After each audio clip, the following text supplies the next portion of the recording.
দরুদ কখনো বন্ধ হবে না। তুমি যতই চেষ্টা করো, যতদিন দরুদ পড়নেওয়ালা থাকবে, যতদিন আশিকে রসুল থাকবে, ততদিন পৃথিবী থাকবে। নবীর এক প্রেমিক নবীর কাছে বসে রাসূলুল্লাহ চেহারা দেখতেন, নবীর কথা শুনতেন। তো তার বড় ভাই গিয়ে বলছে, ইয়া রাসূলুল্লাহ, আমার এই ভাইটা বাড়িতে কাজ করে না, আমার বাড়িতে ভাইটা সংসারে কোনো কাজই করে না, আপনার কাজই সারাদিন করে থাকে। তা আল্লাহ রাসূল বলছে, এই যে আমাকে বড় ভালোবাসে, শোনো, এই আমাকে মুহাব্বত করে, আমাকে ভালোবাসে, আমার কাছে থাকে বলে এর বদৌলতে দুমুঠো খাবার পেতে খাবার পাও। এইরকম আশিকদের জন্য পৃথিবী আছে। মুসলমান বাবারা, ভাইরা আমার, তবে আল্লাহ পাক সুন্দর করে বানাইছেন, এত আদর করে সোহাগ দিয়ে মানুষকে বানাইলেন। মানুষের ভিতরে দুইটা জাতি, এক হলো পুরুষ, এক হলো মহিলা। আল্লাহ পাক সবচেয়ে বেশি মর্যাদা দিয়েছেন পুরুষকে না নারীকে? এখানে তো মুরব্বী মানুষ বেশি বসে আছে, হ্যাঁ, যুবকরা অনেক কম বসে আছে। আমি তো বলি মুরব্বী মানুষরা যে হারে এইটুকু বেলা থেকে ওয়াজ শুনে শুনে আসছে, এই অল্প অল্প করে যদি মেনে নিত, আমল করে নিত, তা এক একজন দামি আবেদ বান্দা হয়ে যেত। আমার কথা হলো, মুরব্বীদের ওয়াজের পালা শেষ, আরো ওয়াজ শোনা লাগবে না, এবার একটু মানা লাগবে, মানা। 56 বছরের মুরব্বী দাড়ি চাচ্ছে আর মাথায় চুলে কালো রং করছে। আমি চাচা, কি ব্যাপার? 56 বছর বয়সে তুমি চুল কালো করছো? আমাকে বলছে, খেপা, তুই জানিস আমার বয়স 56? এই পাড়ার চাচিরা জানে আমার বয়স 56, ওই পাড়ার মুখিরারা কেউ জানে যে আমার বয়স 56? লজ্জা নাই, আর শরম নাই, হায়াও নাই।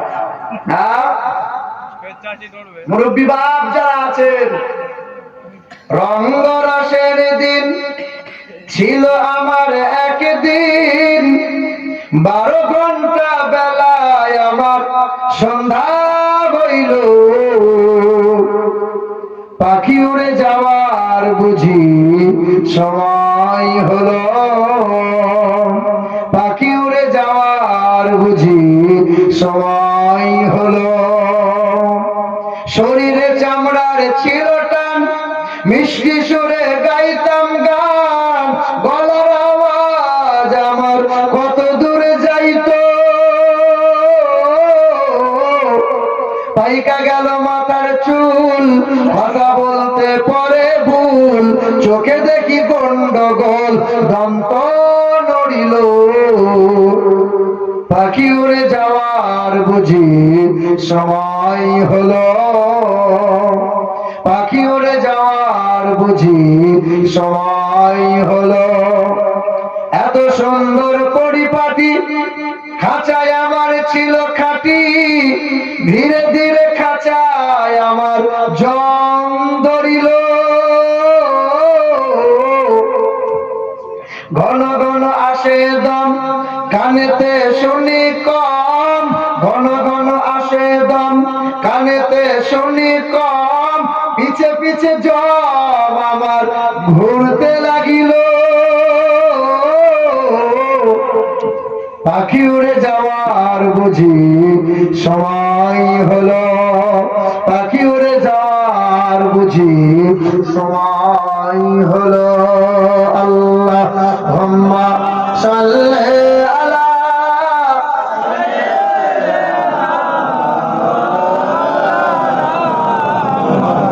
ওয়া আলা আলি সাইয়্যিদিনা।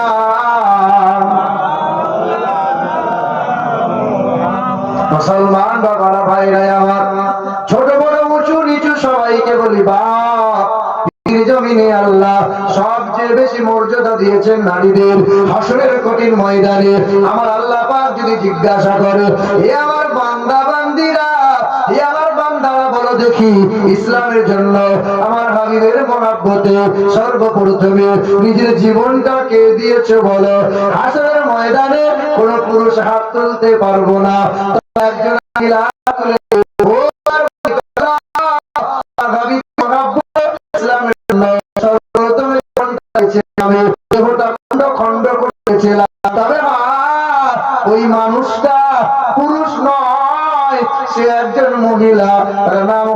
হযরতে সুমাইয়া।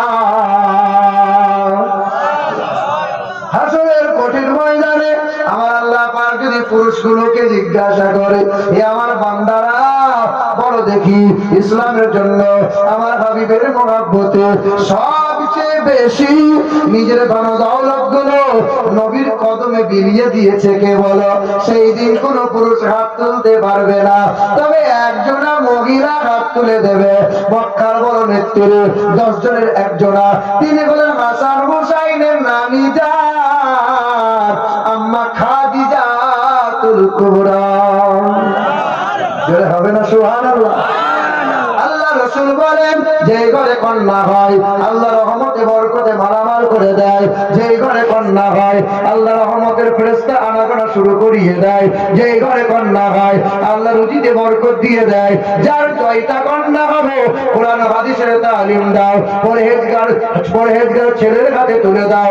আমি দয়ার নবী বলি যার 6টা কন্যা হবে আল্লাহ তারে 6টা জান্নাত দেবে। জোরে বলি সুবহানাল্লাহ।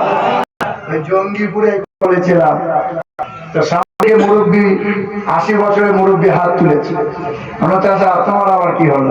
বলে বাপ আমার 12টা ছেলে, বাপ 12টা ছেলে, কচু পাবে কিচ্ছু পাবে না, কিন্তু একটাও যদি মেয়ে থাকে এই অফার আছে না নাই? আছে না নাই?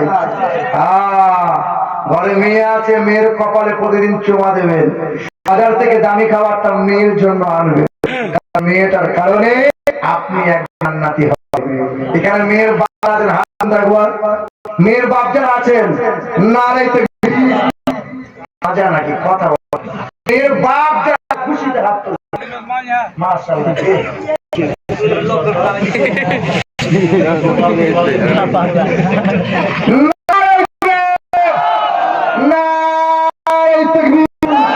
সকলে ছেলে বাপ মেয়ে বাপ সবাই খুশি দেখে বলেন। এই দেখেন ইসমাইল সরদার সাহেব টোটাল 44,000 টাকার দাতা, টোটাল 44,000 টাকার দাতা। নারে তাকবীর।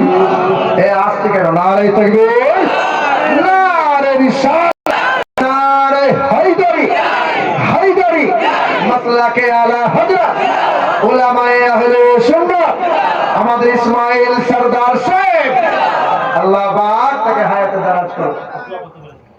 আর সামনে পিছে ডানে বামে রহমত দিও তব